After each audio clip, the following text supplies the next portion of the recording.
aquel tiempo dijo Pedro a Jesús: ya ves, nosotros lo hemos dejado todo y te hemos seguido. ¿Qué nos va a tocar? Jesús les dijo: en verdad os digo, cuando llegue la renovación y el Hijo del Hombre se siente en el trono de su gloria, también vosotros, los que me habéis seguido, os sentaréis en 12 tronos para juzgar a las 12 tribus de Israel. Todo el que por mí deja casa, hermanos o hermanas, padre o madre, hijos o tierras, recibirá 100 veces más y heredará la vida eterna. Palabra del Señor. Hoy la Iglesia celebra la fiesta de San Benito, uno de los patronos de Europa.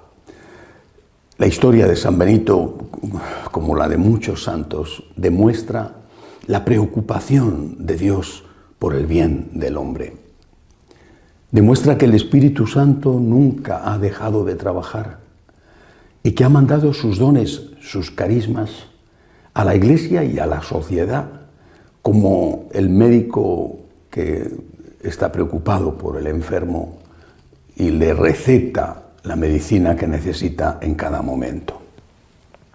La acción de San Benito, sus maravillosos monasterios, algunos de los cuales se conservan tal y como fueron fundados, edificados por él.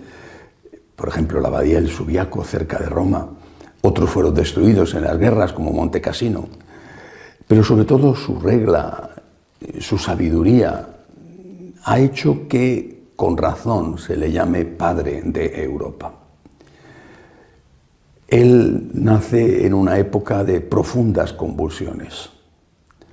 Todavía estaba reciente la herida que la llegada masiva de pueblos que los romanos llamaban despectivamente bárbaros, pero que tenían su propia cultura y su propia religión. La herida que había causado al Imperio Romano, herida mortal, herida que había supuesto la destrucción de todo, las carreteras, el comercio, por supuesto la seguridad. Y él, repito, influido, movido por el Espíritu Santo, empieza una obra religiosa que se convierte en una gran obra renovadora desde el punto de vista económico. Por ejemplo, la importancia para la agricultura de los monasterios benedictinos, o desde el punto de vista cultural. Sin los benedictinos, Europa no sería lo que hoy es. En el origen de esa Europa de la cristiandad, de la Europa de las catedrales, están los benedictinos. Después, siglos más tarde, la abadía de Cluny, por ejemplo, en Francia, representó una aportación fundamental a la historia de aquella Europa medieval que ya estaba resurgiendo de sus cenizas. Pero ¿cuál es la gran lección de San Benito? Primero, es su lección espiritual. La lección espiritual era poner a Dios en el primer lugar. Repito, en un mundo destruido, porque hay que ver cómo estaba Europa entonces. En ese mundo destruido todo se puede hacer si Dios está en el primer lugar. Y si Dios está en el primer lugar, se puede, por ejemplo, acoger en casa al peregrino, una de las características típicas de los monasterios benedictinos. Y se puede también trabajar. Por eso el lema, aunque es posterior a San Benito, es un lema benedictino: ora et labora, reza y trabaja. Dios en el primer lugar, reza y trabaja.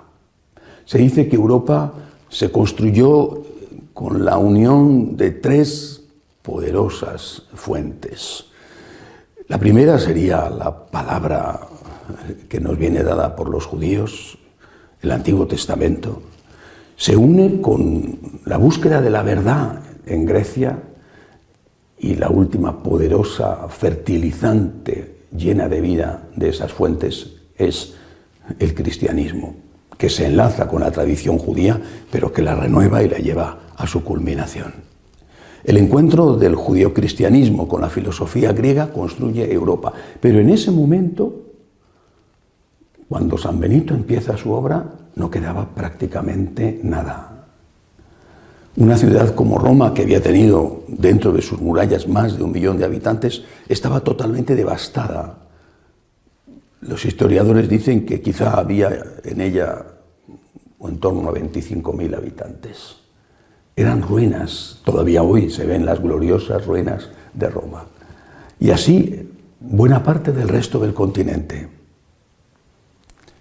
La unión entre fe y trabajo, entre fe y pensamiento, fue lo que construyó la Europa que después hemos conocido, no sé si la que hoy estamos viviendo. Pero si este ora et labora, reza y trabaja, reza pero trabaja, si este amor al trabajo, este poner el trabajo como una manera especial de amar a Dios, como la consecuencia de amar a Dios y como consecuencia del trabajo, también fundamental la hospitalidad, es decir, la caridad, reza, trabaja y comparte, y que esto ha sido el alma de Europa. Bueno, pues si esto fue así y produjo lo mejor, y no solamente para nuestro continente, sino también lo mejor para otros continentes, bueno, pues si esto fue así, hay que preguntarse qué queda ahora. Y no solamente hay que preguntárselo sobre Europa, sino sobre el resto de los países y de los continentes. Fue Juan Pablo II, un europeo del Este, que hablaba de la necesidad de que Europa respirara por sus dos pulmones, el Este y el Oeste, Occidente y Oriente. Fue él, recuerdo perfectamente, en la Jornada Mundial de la Juventud celebrada en Santiago de Compostela, cuando clamó y suplicó a Europa que volviera a sus raíces si no quería ser destruida. No digo por unos nuevos bárbaros, la palabra es ofensiva, pero sí por otras culturas y por otras gentes. Porque cuando hay un vacío, ese vacío se llena. Es decir, estamos viendo las consecuencias, padeciendo las consecuencias de la llegada de una emigración masiva que no se adapta.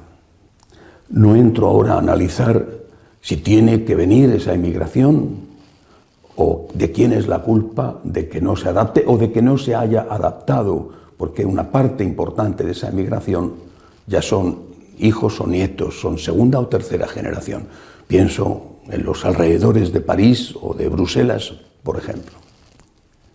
Esa generación, esa llegada de emigrantes, en su mayoría musulmanes, que no se han adaptado, no todos ciertamente, pero sí muchos, generan violencia. Los barrios, repito, de alrededor de París, son barrios peligrosos. Y no solamente en esa ciudad, también en Alemania y en otros sitios donde tuvieron una inmigración masiva de musulmanes. Pero esta gente, ¿con qué se ha encontrado? Con la Europa del dinero, primero de las monedas locales, el franco, el marco, la peseta, y ahora la moneda colectiva, la moneda común, el euro, la Europa del dinero.